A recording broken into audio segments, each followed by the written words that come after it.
तो कहाँ थे हम लोग, पता नहीं कहाँ से कहाँ भटक गए। अरण्यक, अरे टारगेट है, पूरा भी करना है। Upanishad, target is to complete this topic without any delay. Upanishad, इसका अर्थ मैंने बता दिया था आपको, to sit close to the teacher to get the knowledge, because this is mystic knowledge, actually रहस्यवादी ज्ञान होते हैं, इसलिए आत्मा परमात्मा का ज्ञान रहस्यवादी ही होता है। ठीक है, तो इसका वर्डली मीनिंग होता है to sit close.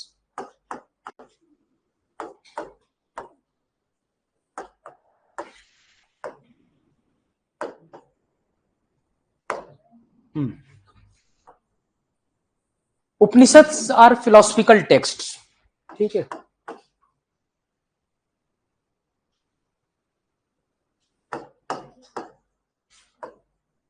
philosophical texts based on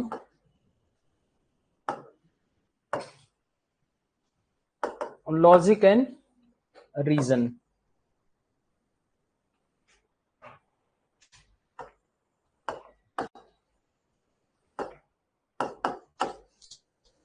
Description about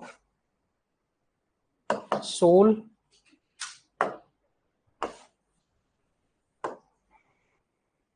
supreme soul and moksha. Soul, supreme soul and moksha, यानी इसमें आत्मा परमात्मा मोक्ष इत्यादि के बारे में चर्चा मिलती है। इसको मैंने बताया कि वेदांत भी कहा जाता है, it is also known as Vedanta.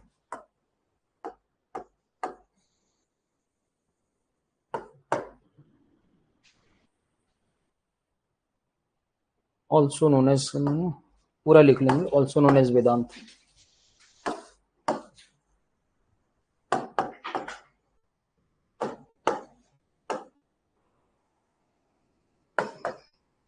Also known as Vedanta. वैसे तो वेदांत का मतलब वेदों का अंत होता है, लेकिन ये एक्चुअली फिलोसफिकल टेक्स्ट हैं। ठीक है, और ये प्रोज एंड पोएट्री दोनों में लिखा गया है, रिटेन इन बोथ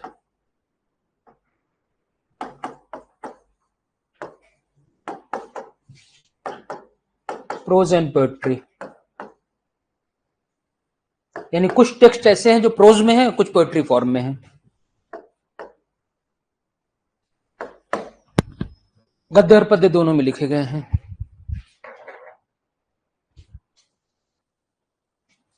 उपनिषद,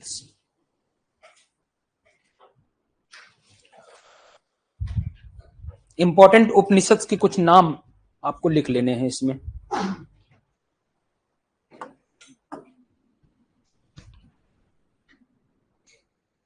पता चला कितना दूर चला जाऊं। ईस, केन, कट,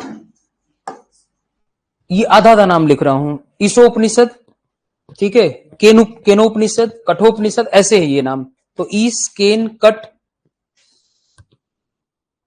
मुंडक, मुंडकोपनिषद जानते ही हैं, मुंडक,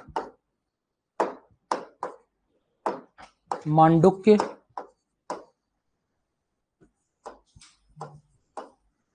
छांदोग्य,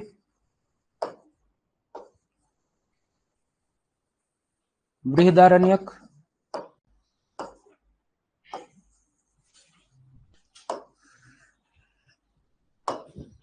ईस, केन, कट, मुंडक, मांडुक्य, छांदोग्य, बृहदारण्यक, बहुत है इतने नाम।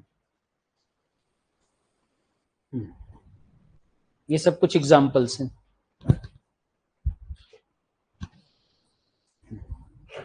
मुंडकोपनिषद में ही कहा गया है, सत्यमेव जयते तो कहा ही गया है, लेकिन यह भी कहा गया है कि यज्ञ जो है इज लाइक ब्रोकन बोट, टूटी नौका के समान है, and it has no meaning. ठीक है, कभी कभी ये शब्द पूछा जाता है कि किसमें यज्ञों का विरोध किया गया है, और यज्ञों को टूटी नाव के समान बताया गया, ब्रोकन बोट के समान बताया गया है। ये लिख लेंगे, पहले इसको पूरा कर ले, फिर मैं लिखा देता हूं।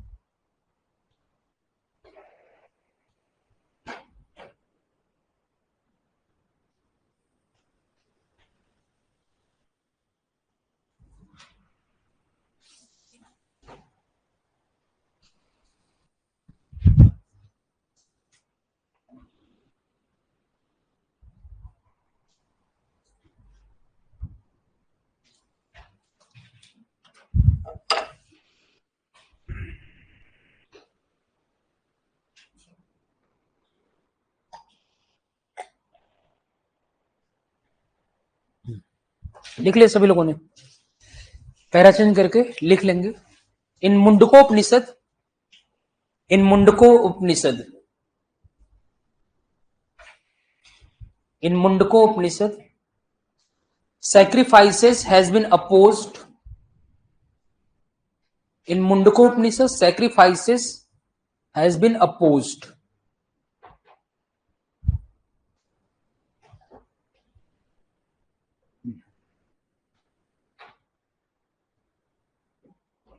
Sacrifices has been opposed. Mundakopanishad में,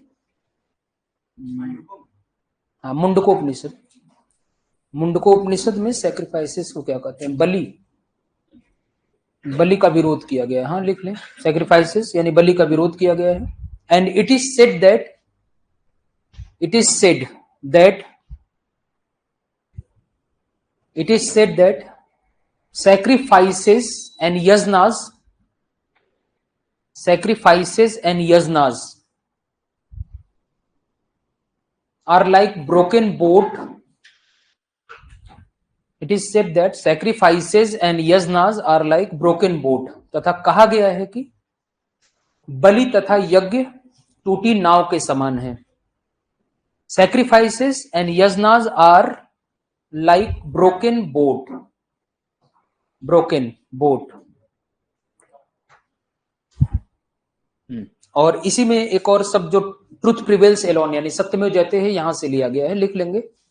the word truth prevails alone, सत्य में जयते इसको कहते हैं ना हिंदी में। The word truth prevails alone, truth prevails alone taken from this Upanishad. सत्य में जयते शब्द इसी उपनिषद से लिया गया है। The word truth prevails alone has been taken from this Upanishad.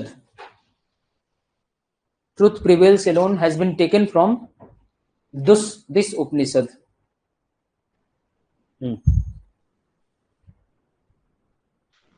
इसी में एक पॉइंट और लिख लेंगे। The philosophy of Shankaracharya, the philosophy of Shankaracharya,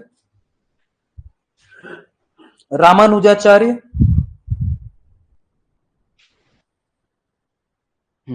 the philosophy of Shankaracharya, Ramanujacharya, etc. have been based on this Upanishad, have been based on Upanishads, have been based on Upanishads. Shankaracharya Ramanujacharya की का दर्शन have been based on this, have been based on Upanishads, this नहीं, have been based on Upanishads. Shankaracharya और रामानुजाचार्य का दर्शन उपनिषदों पर आधारित है। तो 5 हो गए होंगे कि 4 हो गए टोटल?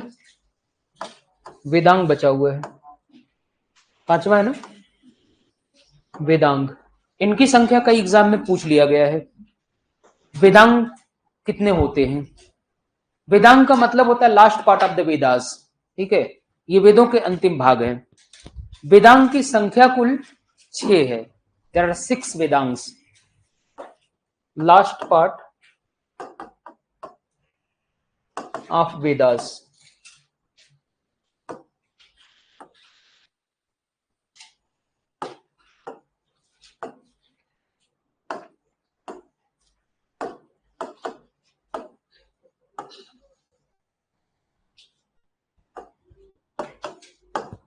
संख्या 6 है इसकी, ठीक है। लिखा क्यों गया है? वेदांग की रचना की गई है ताकि वैदिक जो मंत्र है ना, हाइम्स, उसको सही प्रोनाउंसिएट किया जा सके, ठीक है, सही पक्ष में, जैसे ऑस्पिशियस ओकेजन पर मंत्रों को और यज्ञ को परफॉर्म किया जा सके। जैसे ऑस्पिशियस ओकेजन होता है, जैसे विवाह का एक मौसम होता है, ठीक है, होता है ना विवाह का मौसम। हिंदू धर्म में विवाह का मौसम होता है, सभी धर्मों में होता है, उसी पर्टिकुलर मौसम में ही विवाह होता है, ठीक है।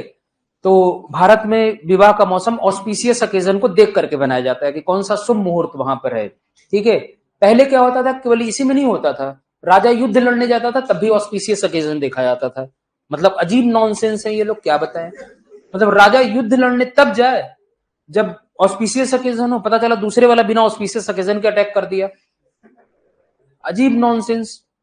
मतलब क्या कहा जाए, मतलब दूसरे वाला भी ऑस्पिशियस ओकेजन देखेगा, आप पर अटैक करना है तो करना है। अब बाहुबली में देखे इतने खतरनाक टाइप के लोग उधर आक्रमण कर रहे थे उसके राज्य पर, माहिष्मती पर, वो ऑस्पिशियस ओकेजन देखेंगे? ऐसा लगता है इतने भयानक भयानक थे सब, वो ऑस्पिशियस वाले लगते हैं, वो तो ऐसे ही खा जाएंगे सबको अगर सामने सामना नहीं हुआ। पता चला ब्राह्मण ने कहा अभी सामना करने का वक्त नहीं है, ऑस्पिशियस ओकेजन में सामना करेंगे, तब तक पता चलेगा कुचल करके चले जाएंगे वो।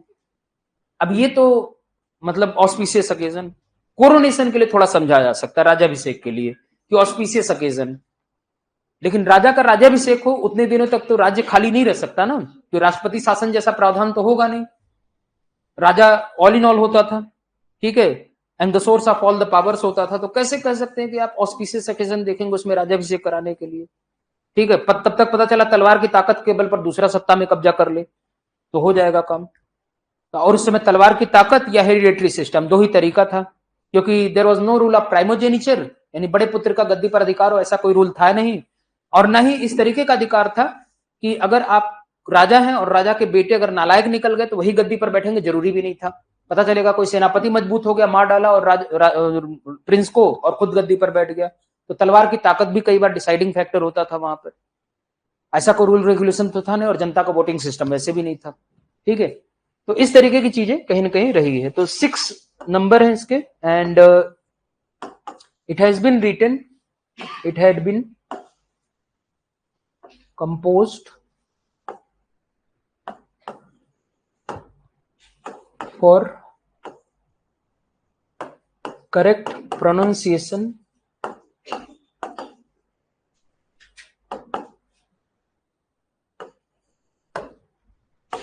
of Vedic hymns. Correct pronunciation of Vedic hymns. सही रूप से उच्चारण करना, ऑस्पिशियस ओकेजन में सारी चीजें करना, वो है। तो ये देख लेते हैं कि 6 कौन कौन से हैं इसमें, ये नाम कभी पूछे जाते हैं तो 6 गले की फांस बना शिक्षा,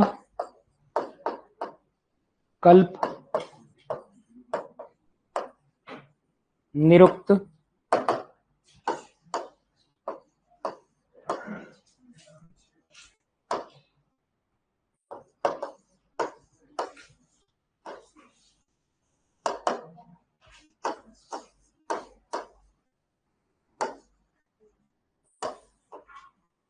व्याकरण।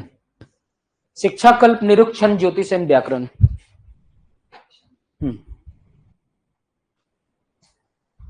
शिक्षा, कल्प, निरुक्त, छंद, ज्योतिष एंड व्याकरण।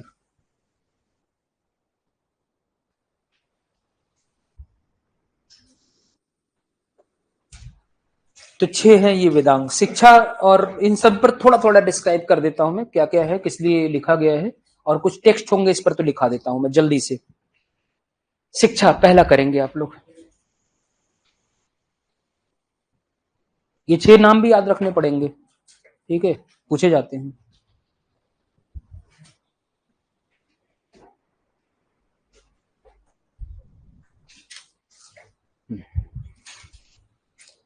तो शिक्षा जो है हाइम्स यानी जो मंत्र है ना, उनके करेक्ट प्रोनाउंसिएशन के लिए इसको लिखा गया है। इसका उद्देश्य करेक्ट रूप में प्रोनाउंसिएट करना, क्योंकि मंत्र अगर सही रूप में प्रोनाउंसिएट ना हो तो आपको कुछ नहीं मिलने वाला है। अगर गलत तरीके से प्रोनाउंसिएट करके चले जाएंगे कोई ब्राह्मण, तो आपको कुछ मिलने वाला नहीं है। आप क्या जाने कि संस्कृत तो छोड़ चुके हैं, प्रोनाउंसिएशन वैसे ही भूल चुके होंगे, तो कौन सा प्रोनाउंसिएशन कैसे है ये हमें पता नहीं आज की डेट में है। वो आते हैं, पढ़कर चले जाते हैं और मान लेते हैं कि वो सही पढ़ रहे होंगे, लेकिन वास्तविकता है कि अगर सही नहीं पढ़ेंगे तो आपको कुछ मिलने वाला नहीं, ऐसा माना गया है इसके अनुसार, ठीक है, लिख लेंगे। It has been written for correct pronunciation, it has been written for correct pronunciation of Vedic hymns, इसे वैदिक मंत्रों के सही उच्चारण के लिए लिखा गया है। It has been written for correct pronunciation of Vedic hymns, वैदिक मंत्रों के सही उच्चारण के लिए लिखा गया है। इस पर जो ओल्डेस्ट टेक्स्ट है ना उसका नाम लिख लें, प्रतिसांख्य।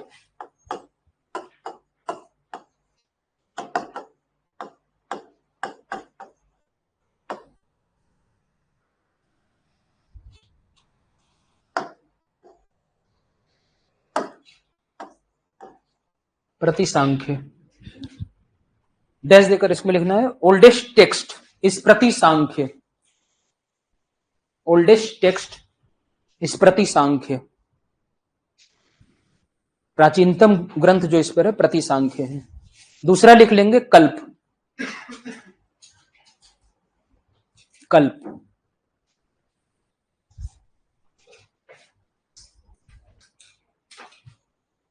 वैदिक सैक्रिफाइसेस एंड रिचुअल के अरेंजमेंट के लिए ये टेक्स्ट लिखा गया है, यानी वैदिक सैक्रिफाइसेस यज्ञास एज के रिचुअल्स के अरेंजमेंट यानी उसके पूरी व्यवस्थाबद्ध तरीके से करने के लिए ये टेक्स्ट लिखा गया है। तो कल्प साहित्य है, इसमें लिख लेंगे it has been written to understand, it has been written to understand the arrangement of Vedic sacrifices, Vedic sacrifices and rituals, इसे वैदिक कर्मकांडों, इससे वैदिक कर्मकांडों के सही व्यवस्था के लिए लिखा गया है। It has been written for correct arrangement of, understand the arrangement of Vedic sacrifices and rituals. लिख लिया। इसमें सूत्रा लिटरेचर आता है और सूत्रा लिटरेचर में कुछ लिटरेचर बड़े इंपॉर्टेंट है जो क्वेश्चन पूछा गया है, ठीक है। इसमें सुलभा सूत्रा का शायद नाम आपने सुना होगा, सुना है? एक बार क्वेश्चन वैसे तो कई एग्जाम में पूछा गया है, सभी एग्जाम में, यूपीएससी में पूछा गया, पता नहीं जेपीएससी में आया कि नहीं आया, मतलब मैक्सिमम एग्जाम में क्वेश्चन पूछा गया है कि ज्यामिति का जनक यानी ओरिजिन ऑफ ज्योमेट्री किस टेक्स्ट को माना जाता है भारत में, ज्योमेट्री का ओरिजिन, ठीक है। तो वो सुलभा सूत्रा को माना जाता है। सुलभा सूत्रा में क्या है, जैसे मैंने बताया कि अरेंजमेंट ऑफ वैदिक रिचुअल्स एंड सैक्रिफाइसेस की चर्चा की गई है। तो उसमें क्या है कि जो फायर अल्टर्स होते हैं ना, यज्ञ वेदियां, जो यज्ञ वगैरह करने के लिए यज्ञ वेदियां बनाई जाती है ना, वो कितनी लंबाई चौड़ाई में बनाया जाए उसके बारे में ये ग्रंथ है।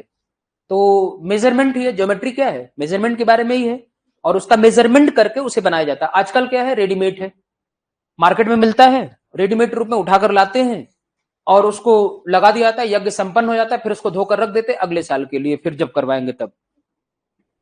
उसमें वो चीजें नहीं है, मतलब इसमें साफ साफ लिखा गया है कि जो यज्ञ है ना, उसमें जो ब्राह्मण बताएंगे मेजरमेंट जितना करना होगा और जितनी बड़ी यज्ञ फायर ऑल्टर बनाना होगा वो उसको उसमें करना है। तो उसी मेजरमेंट से जुड़ा हुआ ये ग्रंथ है सुलभा सूत्रा, ठीक है। बहुत सारे जो ग्रंथ है ना इसमें, जैसे धर्म सूत्रा, गृह सूत्रा, ये सब भी बहुत सारे रिचुअल से रिलेट करते हैं। तो कुछ 3-4 सूत्रा साहित्य हैं, तो लिख लेंगे इसको।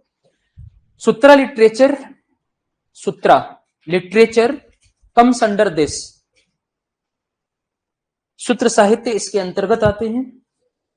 Sutra literature comes under this. अब इसमें डैश दे करके अलग अलग लिख लेंगे, थोड़ा थोड़ा एक एक लाइन सब में मैं लिखा देता हूं। स्रोत सूत्रा, स्रोत सूत्रा पहला सूत्रा लिटरेचर है।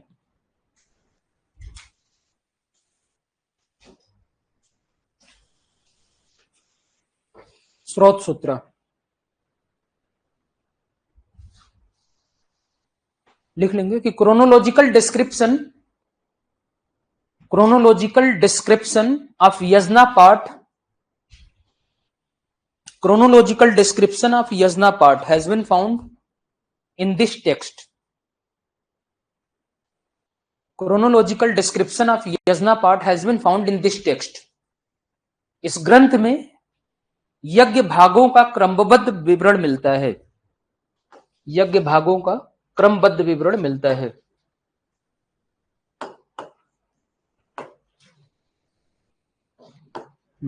क्रोनोलॉजिकल डिस्क्रिप्शन ऑफ यज्ञ पार्ट्स। दूसरा है गृह सूत्र, गृह सूत्र बड़ा इंपॉर्टेंट है ये। हाउस होल्डर जो होते हैं ना, उनके लिए डोमेस्टिक रिचुअल्स एंड सेरेमनीज बहुत सारे होते हैं। जैसे सुना होगा आप लोगों ने मैरिज के बारे में, सुना ही होगा ये भी एक तरीके का रिचुअल या सेरेमनी है, ठीक है। इसके नियम भी इसमें बताए गए हैं। ठीक है, श्राद्ध सुना होगा आप लोगों ने, महीना आने वाला है वैसे शायद, या आ गया होगा पता नहीं, इनके बारे में भी बताया गया इसमें है। ठीक है, life of the house holder and वो जो जिस तरीके के रिचुअल्स को फॉलो करते हैं उनके बारे में डिस्क्रिप्शन है। ठीक है, इसके अलावा उपनयन संस्कार के बारे में चर्चा है। उपनयन संस्कार का मतलब होता है जब बच्चा शिक्षा लेने जाता है पहली बार, तो उसका एक संस्कार होता है उपनयन संस्कार। ठीक है, हिंदू धर्म में जैसे 16 संस्कार हैं, 16 संस्कार में पहला बर्थ का संस्कार, जन्म संस्कार होता है। ठीक है, जब जन्म लेता है तो जन्म संस्कार, फिर इसके बाद अन्नप्राशन, बहुत सारे संस्कार हैं, 16वां संस्कार अंतिम संस्कार होता है। ठीक है, अंतिम संस्कार वही 16वां है, और बीच में एक विवाह संस्कार भी होता है, वो 16 में से ही आते हैं विवाह संस्कार, वो सबसे इंपॉर्टेंट संस्कार होता है। लेकिन उससे पहले एक संस्कार होता है उपनयन संस्कार, जब बच्चा शिक्षा लेने जाता है, जब पहली बार शिक्षा लेने वो जाता है गुरु के पास, और उस समय गुरु का मतलब जो इस तरीके की चीजें नहीं थी, उस समय गुरु का मतलब आश्रम में शिक्षा लेने जाएगा। ठीक है, तो आश्रम में शिक्षा लेने के लिए जाएगा तो उसको जनेऊ होल्ड करना पड़ता था, एक धागा होता है जो बांधते हैं, वो रिचुअलिस्टिक धागा होता है, उसको बांधा जाता है और वो माना जाता है कि वो एक नेक्स्ट स्टेप है उसके जीवन में जहां पर वो शिक्षा लेने जा रहा है, उस तरीके की चीजों को परफॉर्म किया जाता है। ठीक है, तो लिख लेंगे इसमें आप लोग। It describes religious rituals, it describes religious rituals and duties.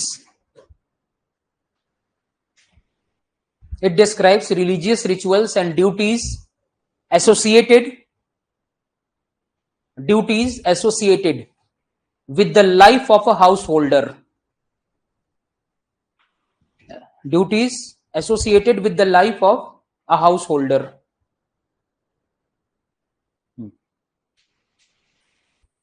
Life of a house holder, इसमें गृहस्थ जीवन से संबंधित कर्मकांडों, गृहस्थ जीवन से संबंधित कर्मकांडों और कर्तव्यों का उल्लेख मिलता है। लाइक करके लिख लेंगे, जीवन संबंधित कर्मकांडों और कर्तव्यों का उल्लेख मिलता है। Like marriage ceremony, birth ceremony,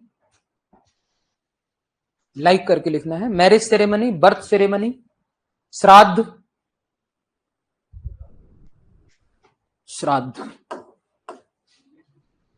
हाँ तो और क्या, इंग्लिश में ही श्राद्ध कहेंगे, हिंदी में ही श्राद्ध कहेंगे इसको, इंग्लिश में वहां पर श्राद्ध नहीं होता है इंग्लिश में।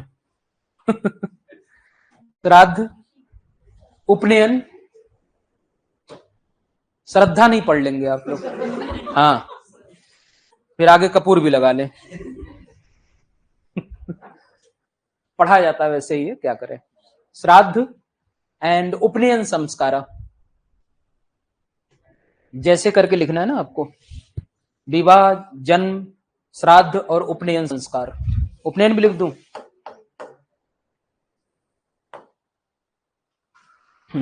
एजुकेशन रिचुअल होता है, लिख लें ब्रैकेट में, एजुकेशन रिचुअल,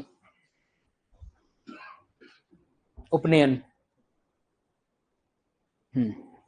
आजकल कौन हो, बच्चे को पहले प्री स्कूल में डाल देते हैं, आजकल एक प्री स्कूल का कॉन्सेप्ट चल पड़ा है।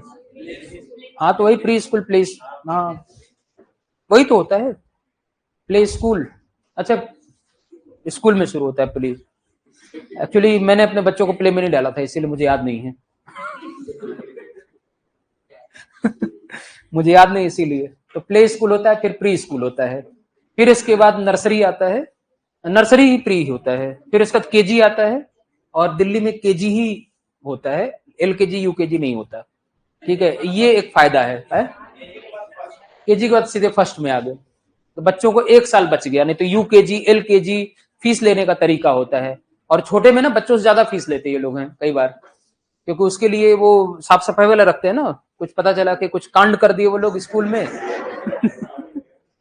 तो कर्मकांड शुरू हो जाएगा फिर उनसे जुड़ा। तो इसलिए थोड़ा सा फीस ज्यादा लगता है, दिल्ली में तो ज्यादा लगता है, बाद में थोड़ा सा कम होता है, फिर अपर क्लासेस में ज्यादा लगता है, फिर क्योंकि ज्यादा पढ़ाना पड़ता है ना, फिर अपर क्लासेस में ज्यादा हो जाता है ये। तो इसी तरीके की सिस्टम है। उपनयन संस्कार बेसिकली प्राचीन काल का संस्कार था, ये जो शिक्षा में प्रवेश लेने से पहले बच्चे का किया जाता था। ठीक है, यानी जब पहली बार शिक्षा लेने जाता था, आजकल कोई नहीं करता, पहले करते थे लोग। अब सब भूल गए हैं। बस 2 ही संस्कार मुझे याद है कि अब होता है, और जन्म संस्कार भी नहीं होता। जन्म संस्कार के नाम पर बर्थडे मना लिया जाता है, केक वेक काट लिया जाता है, वेस्टर्न ट्रेडिशन आ गया उसमें, केक काट लेते हैं, बर्थडे मना लिया, काम खत्म। ठीक है, कहीं कहीं होता होगा। ठीक है, मुंडन संस्कार एक होता है, हाँ ये होता होगा, मुंडन संस्कार भी होता है, ये होता है सभी में। पर्टिकुलर प्लेस पर जाकर के मुंडन करवाते हैं। कुछ लोग तो सैलून में जाकर मुंडन करवा देते हैं, हो सकता है मान्यता हो उनकी वही धार्मिक प्लेस हो, वहीं पर मुंडन। मैं जैसे ईस्टर्न उत्तर प्रदेश से आता हूं, तो ईस्टर्न उत्तर प्रदेश में जो ज्यादातर एक जगह है विंध्याचल, तो वहां जाते हैं, मिर्जापुर में। ठीक है, मिर्जापुर तो जानते ही होंगे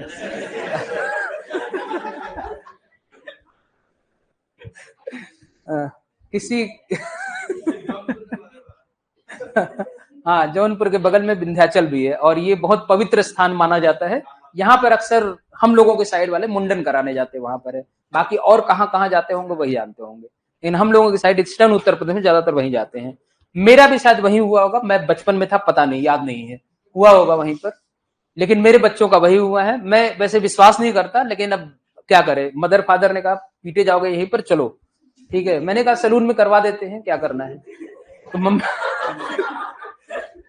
मम्मी ने कहा कि मैंने मन्नत मांगी है, वहीं पर होगा। ठीक है, अब पता नहीं कब मन्नत मांग लेते हैं लोग, मैं ये भी नहीं समझ पाता बिना बताए हुए मन्नत। ठीक, तो यही सब है, मन्नत मांग लिया तो चलिए ठीक है, चला गया। अब जनरली क्या है ना कि वहां पर जाकर के लोग एक आध दिन रहते हैं, और रहने के बाद वहां रात भर खाना वाना बनाएंगे, फिर उसको प्रसाद के रूप में बनाते हैं। ठीक है, खाएंगे भी खुद भी, फिर दूसरे को ले आकर खिलाएंगे, फिर मुंडन होगा अगली सुबह। ठीक है, तो बहुत सारे लोग वहां पर होते हैं जो लेकर के खड़े रहते हैं कि हमारे पास करवा लो, हमारे पास पैसा मिलता है ना उसमें बहुत। ठीक है, तो अब क्या कहूं मैं, इसको बिजनेस कहूं कि क्या कहूं, समझ में नहीं आता।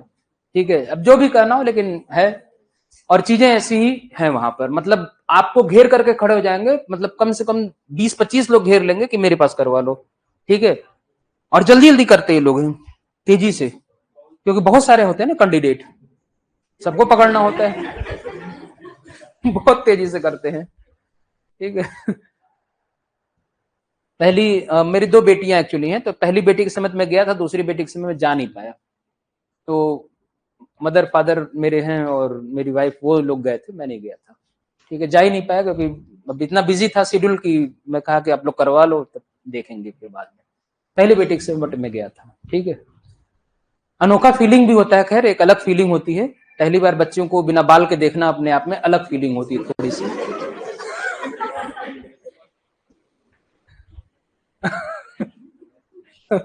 छोटी बेटी बहुत बदमाश, अभी तो 4-5 साल की, इतनी बदमाश है कि अभी सैलून में ले जाकर बैठवा देते हैं ना, मतलब मैं उसको, मतलब ऐसे बहाने बनाकर ले जाता हूँ कि मैं अपने बाल कटवाने जा रहा हूँ। ठीक है, वो चली जाती है, और जब भी मैं जाता हूँ ना बाहर, मेरे साथ जाएगी जरूर वो, तो मैं बहाना बनाकर ले जाता हूँ कि मैं कटवाऊंगा मैं भी बाल। जब मैं अपना कटवा लेता हूँ तो उसको बैठाता हूँ, तो पहले इधर उधर देखती है। मैंने कहा सिर्फ कट करना है, वो सेव नहीं करना है। फिर इसके बाद उसको सामने से इशारा करता हूँ कि सेव करना है पूरा। फिर इसके बाद जो रोना शुरू ना, मतलब ऐसे शोर करके नहीं रोती है, आंसू सिर्फ निकलते उसके हैं। जितने देर बाल कटता उतने देर आंसू सिर्फ निकलते हैं, बस और कुछ नहीं। शीशे में साफ दिखाई देता सिर्फ आंसू निकलता और कुछ नहीं। और उसके बाद घर आकर के ना, घर जब आएगी तब वो शुरू करता, अपना तांडव शुरू करती है। रास्ते भर कुछ नहीं कहेगी, घर आने के बाद तांडव, लोट पोट करना शुरू, सब कुछ हंगामा शुरू, ये सब मतलब अलग लेवल की वो कहें, मतलब मदर फादर से ही करती है, और लोगों से नहीं करती है। मतलब जो भी जिद करना हो, जो भी करना हो, मदर फादर से करेगी, मतलब मुझसे करेगी या अपने मम्मी से करेगा, मुझसे ज्यादा करती है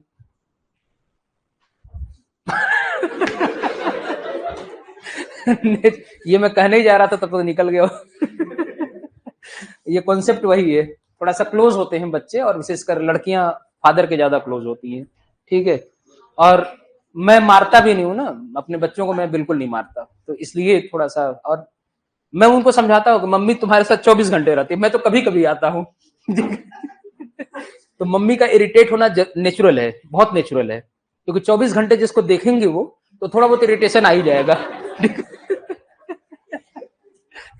इसीलिए कई बार जो है ना वो कहते हैं स्कूल ही रहते ठीक रहती है सब है, स्कूल चली जाती है अच्छा रहता है। वैसे स्कूल जाने के लिए बहुत ईगर रहती है सब, स्कूल में मतलब कोई रोना धोना, और बच्चे जैसे हंगामा करेंगे नहीं उठेंगे, ये सब पहले से उठ कर तैयार एकदम, नया स्कूल जाना है, जिस दिन बीमार रहेंगे उस दिन भी कहेंगे जाना है स्कूल है। स्कूल में खेलने को मिलता है ना थोड़ा सा, इसलिए जाना पसंद करती है। तो दोनों के दोनों वैसे ही है एकदम, मतलब चाहे कितनी भी रात में सोए स्कूल जाना है तो जाना है, चाहे कुछ भी हो जाए, ये है। ठीक है, चलिए, नहीं तो इधर खत्म नहीं होगा, बातें करते रह जाएंगे, खत्म कर ले। क्या लिखा है इसमें? हाँ, ये हो गया। इसके बाद लिख ले सुलभा सूत्र। गृह सूत्र में हो गया था ना सर, एग्जाम्पल हो गया। सुलभा सूत्र, सुलभा सूत्र लिख दिया, सुलभा सूत्र। तो इसमें जैसे कि मैंने बताया कि फायर ऑल्टर्स के मेजरमेंट की बात की गई है, बिना मेजरमेंट के यज्ञ कराना रिचुअल के खिलाफ है, प्रथा के खिलाफ है, कस्टम के खिलाफ है, और इसीलिए बिना मेजरमेंट के कराने की जोर नहीं दिया गया, बल्कि मेजरमेंट, इसी से ज्योमेट्री का जन्म माना जाता है भारत में। लिख लेंगे, it mentions the measurement method, it mentions the measurement method, हाँ, it mentions measurement method of sacrificial altars, sacrificial altars, sacrificial altars। इसमें यज्ञीय वेदियों के मापन विधि का उल्लेख है, इसमें यज्ञीय वेदियों के मापन विधि का उल्लेख है। That's why it is considered, that's why it is considered the origin of geometry, that's why it is considered origin of geometry. Next है धर्मसूत्र, फोर्थ एंड लास्ट इसमें है धर्मसूत्र।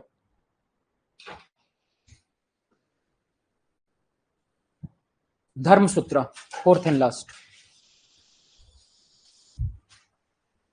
इसमें सामाजिक एथिक्स और नीतियों की चर्चा कुछ मिलती है, लिख लेंगे। It describe social rules and ethics,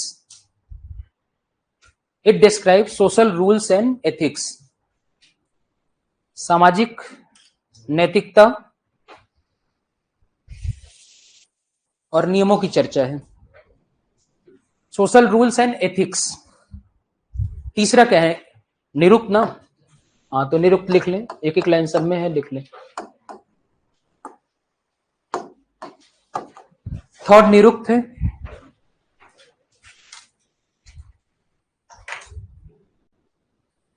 इसके वेदों में लिखे गए जो मंत्र हैं, उन मंत्रों में जो कठिन शब्द होते हैं ना, उन कठिन शब्दों को एक्सप्लेन करने के लिए निरुक्त लिखा गया है।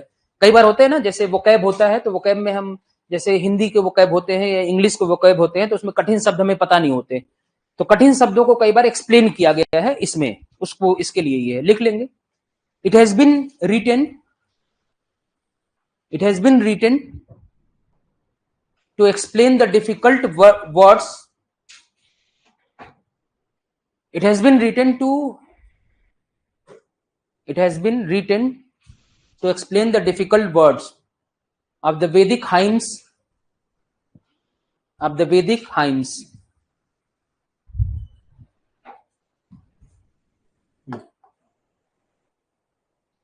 इस पर एक किताब भी है ना, निरुक्त, निरुक्त नाम से ही किताब है, और किताब के राइटर है यास्क, निरुक्त यास्क उसके राइटर हैं, यास्क। ठीक है, नेक्स्ट क्या है? छंद। हाँ, छंद पढ़ा है हिंदी में आप लोगों ने? छंद का मतलब होता है वर्सेस, इंग्लिश में इसे वर्सेस कहा जाता है ना। तो वैदिक जो मंत्र है ना, वर्ष्ट है, वर्ष्ट का मतलब है कि ये छंदबद्ध है, और इसीलिए इसको सही रूप से पढ़ने के लिए छंद का ज्ञान होना जरूरी है। बिना छंद के ज्ञान हुए आप इसको सही रूप से स्टडी नहीं कर पाएंगे। इसीलिए छंद शास्त्र लिखा गया है, इस पर छंद सूत्र लिखा गया है, ठीक है। और इस पर एकमात्र किताब यही मिलती है, लिख लेंगे इसको। वैदिक मंत्रास इज वर्स्ट, ये है वर्ष ना, वैदिक mantras is worst, that's why वैदिक मंत्रास इज वर्स्ट। वैदिक मंत्र छंदबद्ध है, that's why knowledge of verses, that's why knowledge of verses is necessary, knowledge of verses is necessary for the correct pronunciation, knowledge of verses is necessary for correct pronunciation। इसी कारण से छंद का ज्ञान सही उच्चारण के लिए जरूरी है, छंद का ज्ञान सही उच्चारण के लिए जरूरी है। इस पर जो किताब है छंद सूत्र है, लिख लेंगे। टेक्स्ट का नाम छंद सूत्र एंड पिंगल मुनि ने लिखा था इसे, राइटर, बस छंद सूत्र, राइटर पिंगल मुनि, पिंगल मुनि।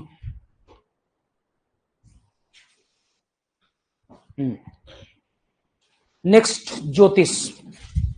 ज्योतिष तो आप समझ ही रहे हैं, ऑस्पिशियस अकेजन, ज्योतिष एक विशेष पक्ष में विशेष अकेजन पर जो शुभ मुहूर्त है उसके लिए इसको किया गया है। और ज्योतिष आगे और डेवलप होगा। पूरे एंशिएंट पीरियड में ज्योतिष के सबसे बड़े जो विद्वान आपको दिखेंगे वो दिखेंगे वाराह मिहिर, शायद नाम सुना होगा इसका, उनका, हाँ, इन्होंने बहुत सारी किताबें लिखी थी, लघु जातक, बृहद संहिता, बहुत सारी किताबें, ठीक है। वो आगे आपको पढ़ने को मिलेगा गुप्ता काल में। तो बहुत बड़े ज्योतिष के विद्वान थे, लेकिन इस समय भी ज्योतिष का जन्म हो चुका था। और ज्योतिष इसीलिए ताकि ऑस्पिशियस ओकेजन में कोई रिचुअल को परफॉर्म किया जा सके। जब तक ऑस्पिशियस ओकेजन नहीं होगा रिचुअल को परफॉर्म नहीं किया जा सकता है। तो लिख लेंगे, it is necessary for performing yajnas, it is necessary for performing yajnas and rituals in auspicious occasion, यह यज्ञ और कर्मकांडों के शुभ मुहूर्त में संपन्न होने के लिए अनिवार्य है। ओल्डेस्ट टेक्स्ट, इस पर लिख लेंगे, oldest text on astrology is Vedang ज्योतिष, वेदांग ज्योतिष।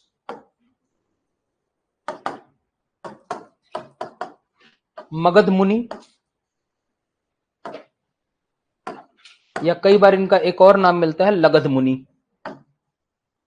अब कौन सा सही है मुझे भी नहीं पता, लगध मुनि या मगध मुनि दोनों बता दिया मैंने, दोनों का नाम किताबों में मिलता है,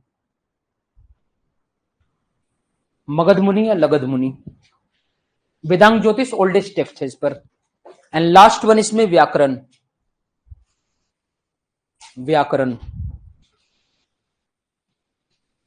व्याकरण लिंग्विस्टिक रूल्स रेगुलेशन होते हैं। व्याकरण तो समझ ही रहे हैं आप लोग, तो लिंग्विस्टिक रूल्स एंड रेगुलेशन पर ये पूरी किताब है।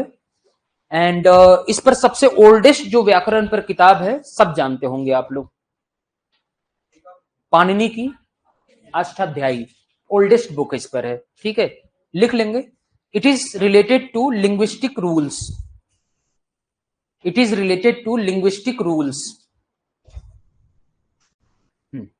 यह शाब्दिक नियमों से संबंधित है। It is related to linguistic rules, शाब्दिक नियमों से संबंधित है। Linguistic rules, its oldest text is Ashtadhyayi